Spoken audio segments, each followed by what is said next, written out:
Et rebonjour le Korean Tour Festival, j'espère que vous allez toujours bien. On est dans l'auditorium des cartes et je reçois Romy. Bonjour. Bonjour. Ça va? Oui, ça va bien et vous? Oui, ça va très bien. Et toi, on a dit Ouais, on se on a dit qu'on tutoyait. on peut se tutoyer. Attends, je suis pas encore si vieux. Première fois sur le plateau en Joue Pop Corner, on a reçu ici plein de créateurs toute la journée et c'est la toute première fois. Donc moi j'aime bien quand c'est la première fois comme ça qu'on remette les bases et que tu te présentes, tu nous racontes un petit peu ce que tu fais, depuis quand tu t'es lancé, etc. Ok.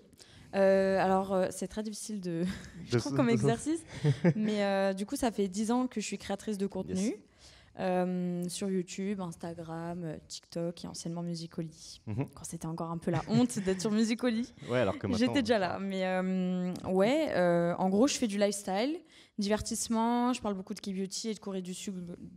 Corée du Sud, en règle générale. J'ai associé les deux mots, c'était compliqué.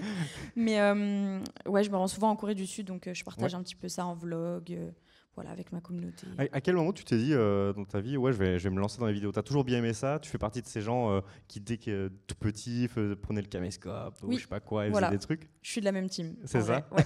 Je faisais des projets pour l'école et tout, Ouais. où je me faisais disparaître, entre guillemets, où je faisais juste des cuts Ouais, pour essayer de faire des effets. Je pense que tu le regardes excellent. maintenant, ça fait un petit peu pitié, Mais mais non, on a tous c'est pas fait ça. grave, fallait commencer par là, quoi. Exactement.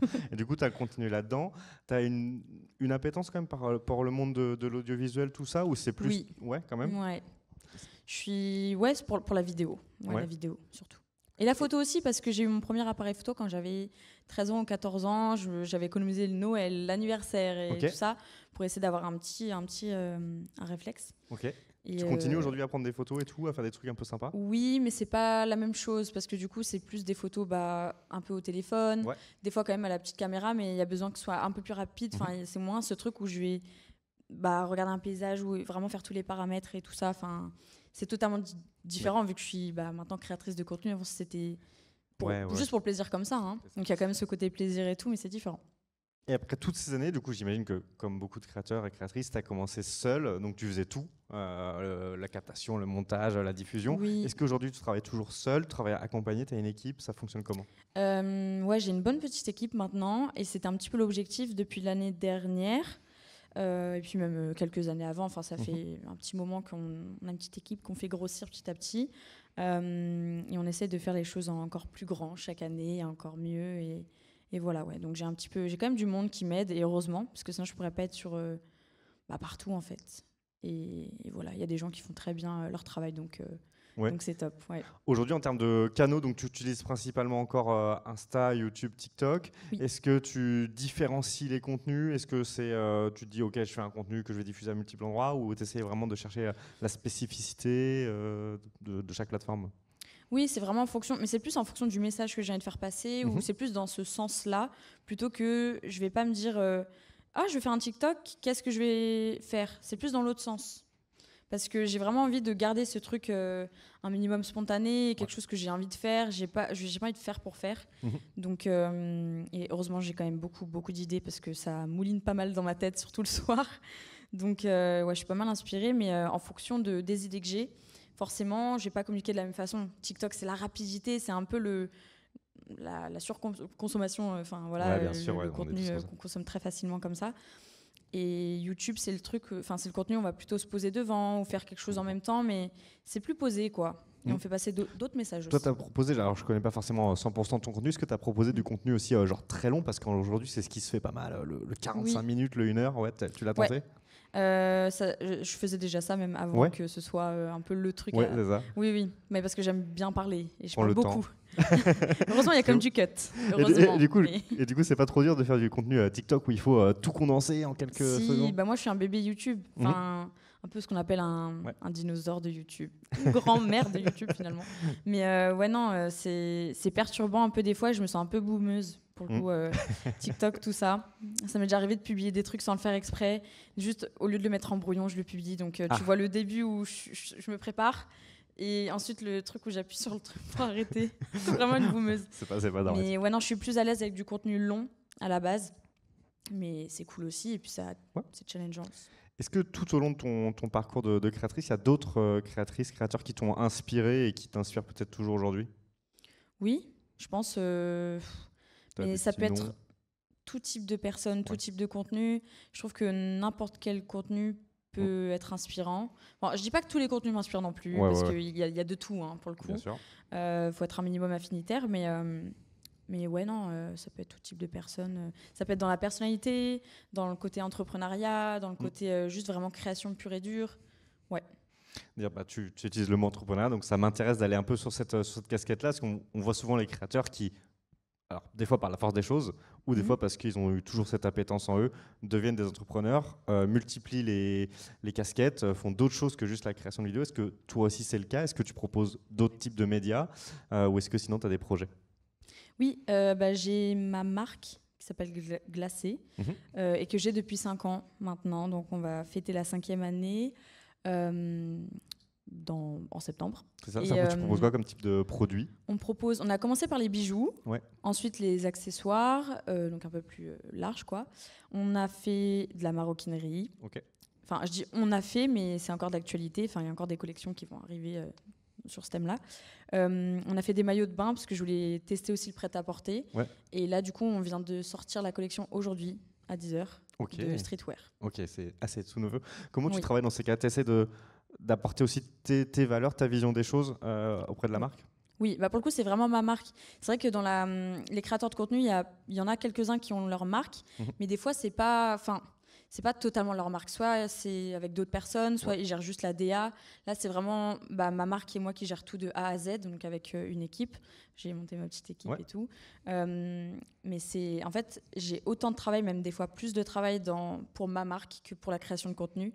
Mais parce que j'avais vraiment envie de toucher à d'autres choses et de m'amuser, et parce que j'ai toujours eu le souhait en fait, d'avoir une marque, même avant d'être créatrice de contenu. Donc juste, ça a un petit peu accéléré les choses et j'en ai profité. Mais ouais, non, c'est... Okay.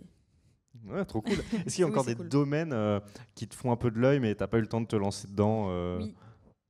Il y a l'acting. Ok. Ça m'a toujours attirée, et encore une fois, même avant d'être créatrice de contenu, où c'est pas postulé, mais voilà, le casting, tout ça.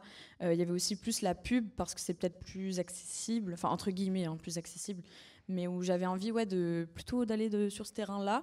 Et forcément, après, la création de contenu a pris le pas. J'ai commencé à faire des vidéos, dans ma chambre, à la base. Et après, ça a commencé à prendre un peu plus d'ampleur et tout. Et il fallait que je me concentre plus sur ça. Enfin, je pense vaut mieux pas s'éparpiller un petit peu dans tous les sens. Vaut mieux se concentrer sur un truc et bien le faire. Enfin, je dis pas que je le fais bien, mais j'essaye du moins, que d'aller dans tous les sens. Mais pourquoi pas plus tard tester d'autres choses. C'est noté.